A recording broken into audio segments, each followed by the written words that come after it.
Hello, I'm Smokey, and welcome to another episode of Snail Mail with Smokey. It is a chilly day here in Wisconsin. The high today is supposed to be about 33 degrees Fahrenheit. There's even a chance of a stray snow flurry here and there. So I thought it would be a great day to stay inside the office and talk to you about stamp storage. That's right, stamp storage. As philatelists and stamp collectors, we have several options available to us in how to house and store our stamp collection. When I first began collecting stamps about 7 years ago, I knew little about the hobby and also little about how to properly store and archive my collection. But the first thing I did is I did a little research. I went online and I purchased this stamp stock book. Now, this is a smaller profile stock book. Stock books come in different sizes and different colors. And when you open it up, you see that there are a number of fixed pages. Each page comes with this protective sheet.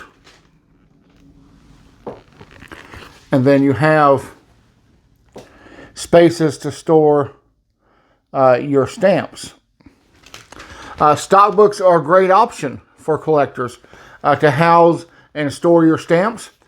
And they're relatively inexpensive. I'm going to say in the probably $20 to $30 range is what I found for a stock book. One of the drawbacks for me for using stock books is you cannot add pages. Like I said, they are fixed pages. And also, I didn't find a good way of cataloging my stamps by using stock books. What I mainly use stock books for now is storing my older U.S. Issue stamps that I place on postcards and outgoing mail. And it works really well for that to keep my stamps in good shape. Another option that we have as stamp collectors are these stock pages. Unlike stock books, stock pages can fit in just about any 3-ring binder that you wish to purchase or that you already have. And you can keep adding them to your binder. They come in different sizes. Some hobby stores carry these. I bought these at a local hobby store.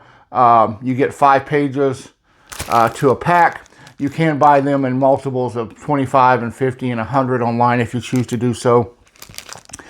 Stock pages are usually double-sided. They come either in a black option background, or there are also clear stock pages. They come in different configurations of lines. This happens to be a 8 pockets, meaning there are 8 lines per page on either side. They come in 6, they come in 2, they come in 1 single pocket for storing sheets of stamps, large covers, and things like that. I really like stock pages. I use them for some of my collection. I use them for housing my Christmas stamp collection and some other things of that nature, and they work very well, and they will take care of your stamps, and your stamps will last a long time in stock pages. But let's talk about how I primarily house my collection. I have pulled off of the shelf back there one of my binders. This is just a normal white 3-ring binder that I purchased. And this is my cartoons on stamps collection. I collect stamps that have cartoons, children's drawings, superheroes, that sort of thing. And I will open it up. And this is the page in my binder. These particular stamps are all from Austria, as I have my stamps organized by country in all of my topical albums. And so let's talk about what it is that I use when it comes to storing my stamps. What I choose to use are these. They come in boxes. This is one brand. There are other brands. They are protective pages They have 9 pockets. They are archival safe. They are PVC free, which is very important. You don't want PVC in plastics when storing your stamps. This is a box of 100 sheets, and this is what they look like individually. These are made primarily for storing sports cards, football cards, baseball cards, things of that nature. So like I said, they are archival quality. They are PVC free. They are acid free. And so they are perfect for storing stamps. So I buy these in boxes of 100. Just like everything else, the price of these have gone up some. I think when I first started buying them, they were around $20 a box for 100. I have seen them online for upwards of $30 a box. So I would think you could get them between $20 and $30 a box if you shop around. But these are the sheets that I use, and they are set up for a 3-ring binder. They'll fit any standard 3-ring binder, which is why I like them. I just use one side. They hold 9 stamps on each side. And let me show you what I do with this setup. One of the reasons I chose this is because I wanted a way to easily identify and catalog my stamps. And so I had ordered some stamps from an individual several years ago, and they came with a card that is similar to this. They had the person's information up top here, and so I thought, what a great idea. So I took the card to a print shop, and ever since I have these printed, I have about 1,000 of them printed up at a time. And this is the card I use. This is acid-free paper. In case you're wondering, it is chemically inert, so it will not damage my stamps. And they go into these plastic sheets, which are also acid-free and archival safe and PVC-free. So my stamps will be protected for a long time to come. So I'm going to take this card and pop it up right here. And let's talk about some of the information that I use. First, it just says Smokey stamps. Pretty self-explanatory. I'm Smokey. These are my stamps. And so this is my system for cataloging them. The first long space is the name of the country. So like with these stamps I showed you, I put Austria because that's where these are from. And then next to that is a YR. And then I put the year the stamp was released. On the right side, you will see a space for catalog number. I use the Scott stamp catalog numbering system to catalog my stamps. So I will put the Scott catalog number there. On the opposite side, it says catalog price and net price. I don't always fill that in. If you follow catalog pricing, you know that the catalog price for a stamp is never the same as the retail price for the stamp, which means it's never exactly what you're going to pay for the stamp. You're usually going to pay less for the stamp than what the catalog value is. So sometimes I will look up the catalog value and place there. Sometimes I will just write what I paid for the stamp. If it's a more expensive stamp, then I'll usually write what I paid.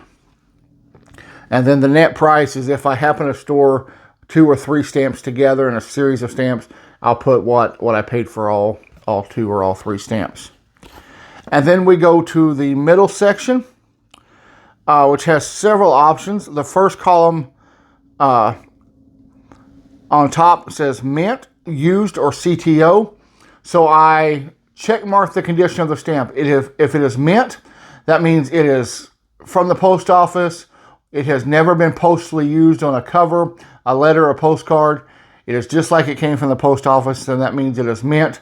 And so I'll check that box.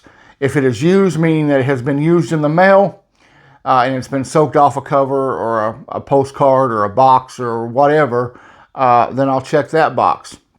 And then CTO means canceled order. That is a stamp that has not been sent through the mail. It has not been postally used, but it has had a postmark placed on that, mainly for collectors and other things. Other countries do that, and so I will check mark the CTO box. I don't collect a lot of CTOs, but I do have some. The next line down it says complete set or single. So is it a set of 4 stamps, or is it just a single issue? And I would check that appropriate box. And then the last line of boxes is NH, LH, or H. That stands for never hinged, light hinged, or hinged.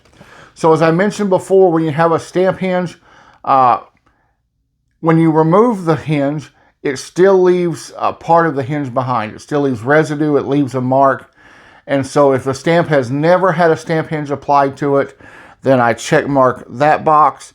If it has had a hinge applied and it's been removed and there's still some light residue from it, then I mark the light hinged box. And if it has a hinge on it or a heavy hinge residue, then I mark the hinge box. And then there is a line that says notes. And so maybe in my stamps that have churches on them collection, in the notes I'll write exactly what church that is and where it's at, or a little bit of information about the stamp. This is how I collect stamps. This is how I catalog them. The great thing about Philately is you catalog them however you want. You want to use an album? Great. You want to use stock sheets? Great. You want to use glassine envelopes? Great. You want to use dealer stock cards? Great. Just make sure that you're storing your stamps in a way that they are safe and protected, and so they're going to be around for generations to come to enjoy the hobby. Well, I hope you've learned a little bit about how I store my stamps. Please leave me a comment or a question below.